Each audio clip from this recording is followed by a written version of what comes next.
Well, welcome everyone to week 4 of Rhody Football Gameday. I'm Noah McLane, Connor Derosia to my right, and Jonny Blair to my left. This week we have another fantastic episode as we get ready to talk about, guys, the Rhode Island Rams heading down to face off against the Long Island University Sharks. We're going to have a conversation about the home field advantage before the Rhode Island Rams have a long stretch on the road, guys, the importance of getting those 2 wins here at home. We're going to talk about some game predictions and a heck of a lot more. All of that to come right here on week 4 of Rhody Football Gameday.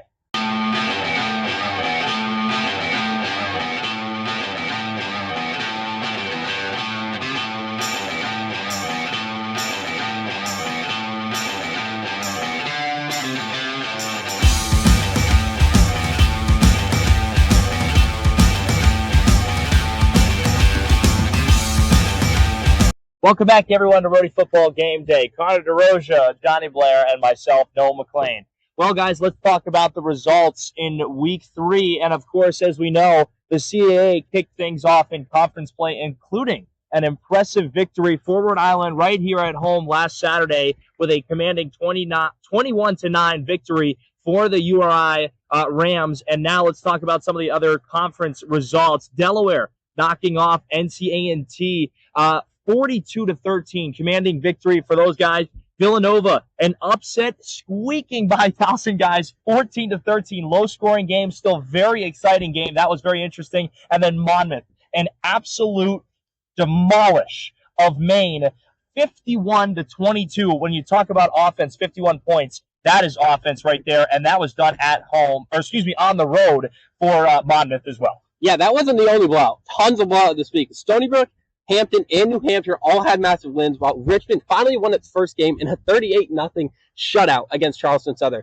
University of Albany, the reigning co-champions of the CAA, fell 41-13 to Idaho as they fell to 1-2 on the season. Elon suffered a loss to Western Carolina, while Bryant lost to Holy Cross 43-22. Rhode Island already beat Holy Cross, looking good for their matchup later in the season with Bryant. William and Mary also secured a 28-21 win over Wofford and Spartanburg, and Delaware, Villanova, Rhode Island, and Monmouth all remain undefeated in CAA play, while every single CAA team has a win right now. This conference is looking pretty good. It's going to be a tough road for the Rams going ahead, but it's looking good, and a win today will be huge for this program. Absolutely, and now we're going to look ahead towards Week 4 for other programs, not just the Rhode Island Rams. We're going to start with the undefeated Villanova Wildcats going to face their FBS opponent, the Maryland Terrapins. That's going to be a tough one for Villanova to pull out. But then also Towson's going to go to Fargo to play them. And then North Dakota will face off against North Dakota State. And then a couple of conference games we have here, Bryant versus New Hampshire, and then Stony Brook versus Campbell. Those are certainly a couple of games, guys, that URI will look to keep an eye on as they take on Long Island University this weekend, of course, because those are some opponents that they will see later in this upcoming season. Now, with that, we're going to move on right here. We'll be back after a short break on Rhody Football Gameday. Welcome back to Rhody Football Gameday. Connor Derosia, Jonny Blair, and Noah McLane. Well, guys, let's talk about home field advantage, because one of the most important things in any sport at any level is taking advantage of your playing at home. And right now, to start off this season, Rhode Island has done just that. They're 2-0 to start off right here at Meade Stadium. Everything has been fantastic. Obviously, there's some kinks to work out, but the offense looked way better this week. And we'll get into that in just a minute. But also, since 2021, guys, 14-3.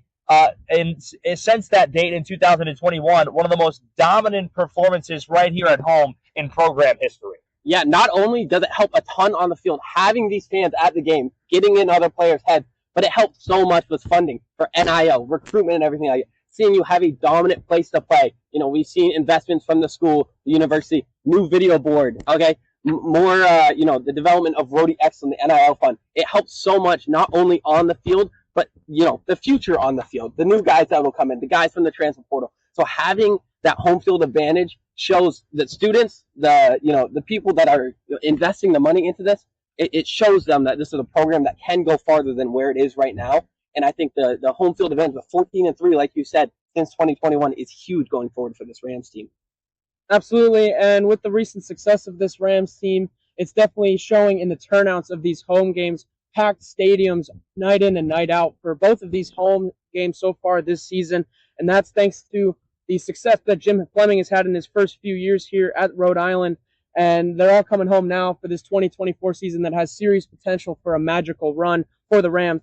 And then now also with the front office in place, we are looking to improve a lot of the game day experiences for these fans at these tailgates. Last week here, we had our first Rhody Gameday live show with head coach Jim Fleming and at the alumni tailgate. Yeah, well, guys, I mean, as you guys know, right here, the goal for all of us, what we do and why we do this is for you at home. We do this to raise as much awareness and try and boost the program as much as we can. We are in support of Rhode Island football. That's why we're here. We want you to interact with us and everything we can do. How do you do that, you may ask? Well, guess what? That first live show is not the last one. We have another one on October 12th for the 42nd Governor's Cup. The Rams will host Brown. Of course, in the last one, we had some fans come over and spectate in our interview that you two did so fantastically with head coach Jim Fleming. If you want to see Jim Fleming and maybe not listen to us babble for 20 minutes, come on over and see what the head coach has to say for yourself. You'll get to see that a heck of a lot more. And, of course, you can even get a chance to be featured on some of our shows. So all of that right here on Rhody Football Gameday. And, guys, there's no better place than to do it right here.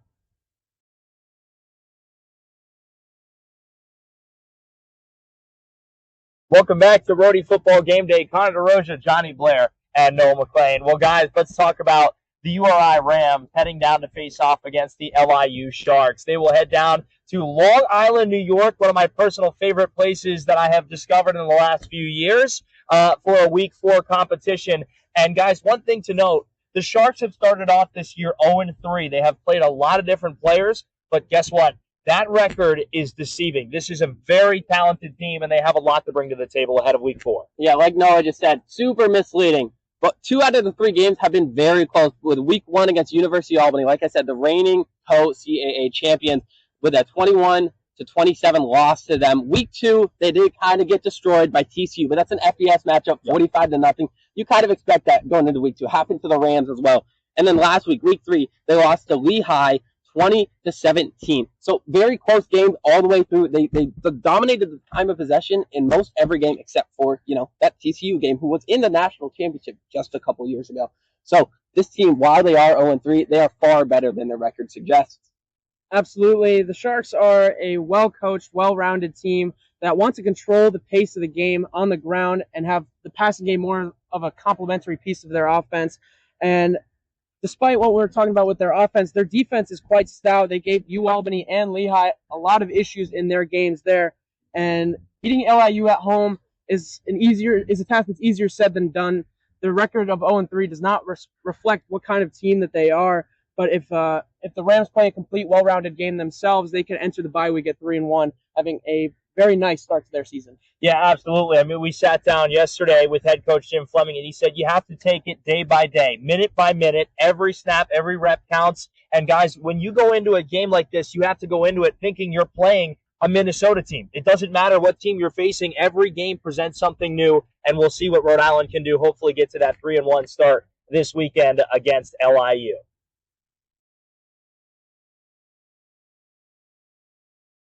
Welcome back to Rhody Football Gameday. Connor Derosia, Jonny Blair, and Noah McLane. And, well, if you are like me, you have one of your favorite comedian and movie actors, Adam Sandler.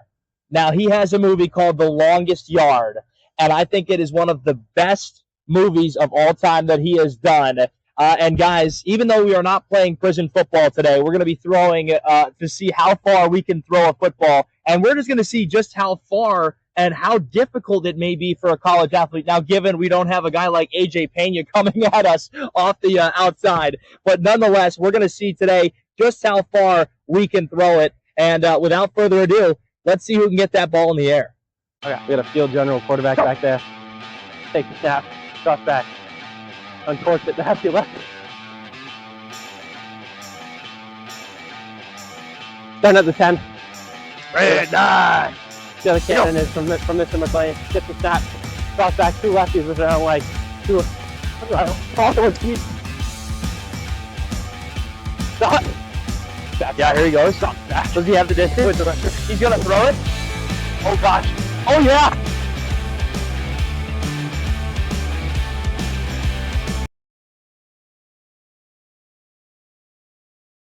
All right, guys, welcome back to Rhody Football Game Day, as now we have one of my favorite segments right here, and we're going to talk about some of the game preview and predictions. And Lord Almighty, please help Connor come to a better idea of what will happen this weekend. We're going to start it off. Jonny, I'll start with you. Which team and who has the first touchdown? I think it's going to be Deion Silas of the Rhode Island Rams getting into the end zone first to break the scoreless tie. I think that the Rams are going to need to control this game on the ground. They finally had an efficient rushing attack last week against Campbell. I think they're going to look to continue that early in this game against LIU. Absolutely. Connor, how about you? Please tell me you have something better this week. I'm switching up from last week. I'm going with the Rams. I think Devin Farrell runs one in. No Sincere Brown in this game. He did get shut down last game. But I think Devin Farrell finds the end zone with his feet in the first possession of the game. Well, I appreciate your switching up, but you stole my idea here. You took the words right out of my mouth. But I'll say the reason I think that, I can't agree with you, Devin Farrell touchdown to start it off, is because you watch that over 20-yard run. That is a quarterback that hasn't played much since high school. 3 games since high school that he has only played in. He comes out now, and he has shown us that he is capable to put his head down, run the ball strong and efficiently, and I think he gets in for the first score of the game. Now let's move to the next one. Who has the play of the game? And Connor, we'll start with you this time. Yeah, we talked about this guy a lot, A.J. Pena. Okay, 2 sacks last week. Yet to get a fumble. I think we see him around the ball all the time. This LIU Sharks team is not a team that likes to throw the ball a ton, so they're going to be running it. And when they do pass it, he's got to be chomping at the bit to get after that quarterback. Wouldn't be shocked if he gets a fumble recovery and, gets it back into Rhode Island territory for a touchdown. Absolutely. Now, Jonny, how about you? For me, I'm going to go back to the secondary, who did a nice job locking up Sincere Brown last week, unlike what Connor predicted. But for me, it's going to be Frederick Malay. I think he's going to make a couple of big plays in that secondary for the Rhode Island Rams. Now, I'm going to go on a little bit of a broader scale. I'm going to say the entirety of special teams. One thing that head coach Jim Fleming said, guys, is the punt return has to be better. The yardage has not been, of course, the punt game has been fantastic. When you talk about a kicker's not being people, well, this kicker is. I'll tell you what, he's been fantastic. But Rhode Island, the special teams are going to take this to the next level. We're going to see a couple of deep returns, maybe even a return for 6. That's just an idea, but we'll see. Breakout performance of the week. Connor, who do you got for us? I have the entire running back room. Okay, this rushing attack outside of Devin Farrell has not been very effective. Even last game with Malik Grant getting 16 carries, only averaged about 2.9. Okay, this rushing attack needs to be at a respectable level for this offense to proceed and be a solid offense, especially with Devin Farrell's best ability being his legs. When that defense can just sit knowing Devin's going to keep it on any read options, or they can keep a linebacker out there and just focus on him instead of having to worry about Malik Grant or Deion Silas or Gabe Sloat coming out of the backfield. I think we need this rushing attack to get way better than it is right now, and it starts with that line and the running back seeing the holes. I love that. Jonny, how about you? For me, I'm going to go with staying on the defensive side, staying in the DB's room. I'm going to go with Andre DePina-Gray, the safety who has played a really good brand of football so far this year. I think he's going to continue his strong season in his first year as a starter and make a big impact against LIU this weekend. So, guys, one of the things that I love about an athlete is when you can have energy, but you can be composed. And one guy that embodies that is Wesley Neal. You see him have so much energy when he is on the field. When he comes off, he is immediately sat down on that sideline. He is focused in like a hawk. And when he goes back out there, he is fired up. He is getting his teammates jazzed. I'm going to say Wesley Neal has a fantastic weekend of football. He's going to be the breakout. Now, let's go to a surprise pick of the week. Somebody that's kind of a unseen hero that might show us some stars this weekend. Connor, how about you? Yeah, I'm staying with a running back room, just like my breakout performance. But I think Deion Silas, I'd love to see him get a few more touches. Malik Grant got 16 touches last game. Gabe Sloat consistently getting about 5 to 10 touches. I'd love to see Deion Silas, a little change of pace, get him the ball in creative ways, and let him go to work. And Jonny? And for me, it's going to be to help the RB room. It's going to be the entire offensive line room. Now, everyone knows that the game is won in the trenches, and I think that the Rhode Island Rams are going to have to play a little bit better in the run game if they want to have that efficient run game that can help propel them to a couple of wins and controlling the pace of the game. Yeah, well, guys, I'm going to go back to this special teams because again, when you talk about things that are kind of underappreciated, I think special teams is one of those things that you think, oh, they're just out there. They get the the punt return. They go out back and try and stop the punt return. Anything like that. They just kick in field goals, whatever things like that. But it is so crucial to start your drive or to set your defense up for the best possible stance for that to be. And I think that comes to a start. It's really a big statement from the special teams performance this week. And the final thing we have for you is a final score prediction. Johnny, we're starting with you. Now, I would have liked to start with Connor just to see if he really did totally switch up from last week. But for me, it's going to be Rhode Island taking the victory. I'll say 24-20. I think the LIU does hang around in this game because they do have a very scrappy defense. Scrappy team overall, actually. But I think Rhode Island ends up taking it 3-1 into the bye week. Fantastic. Connor, how about you? Yeah, before I give my predictions, I think this is a must-win game for the Rams. Okay, going into the break, the bye week, 2-2 and 3-1 are drastically different. To get into the CAA playoffs, you really to be guaranteed you can be no more than a 3-loss team. Teams that go in 4 losses, it's pretty 50-50 if you're getting into the playoffs. So I think giving the Rams that wiggle room down the stretch to, maybe drop a game they're not supposed to and still be positioned for the playoffs is going to be huge. With that being said, I think we have a low-scoring affair. I'm going Rams win 17-14. Both these teams are built on their defense. Both these teams, neither of them have cracked 30 yet. Okay, and the Rams have struggled to move the ball at times, and LIU has too. So I think we keep it low-scoring, and I think special teams is going to be huge in winning this game. Winning the field position battle is going to be paramount. Walking out at Long Island with a victory. Yeah, Connor, I like your point there about this game being crucial because I can't agree more to that aspect of how every game is important, but when you talk about that sense of needing to have that comfortability as you head throughout the season of getting off to a hot start, I like that part. Now, what I don't like is low scoring. I'm going to say Rhode Island offense this week has an explosion. They're down there to make a statement. They got to start off. There is fire in that locker room when you go by every single time. This offense hasn't found its best performance yet, but it will find it this weekend against LIU, and they are going to score they're going to win by a final score of over 30. And I'll tell you what, here's why. 32-14. It is going to be a dominant win for URI this weekend, and I'll tell you why. Because Devin Farrell is going to have a heck of a game. That running back room is going to come to life, as both of you mentioned. The trenches are going to be fantastic. Guys, we're going to see Rhode Island football this weekend make a statement in every aspect of the game and walk out of there with a 3-1 record. Well, that's all we have time for today. We'd like to thank everyone for joining us on another episode here in Week 4 of Rhody Football Game Day. Thank you so much, and of course, make sure you tune in to this Saturday's game, the Rhode Island Rams facing off against the Long Island University Sharks. For one last time, Connor Derosia, Johnny Blair, and Noah McLane. We'll see you next week.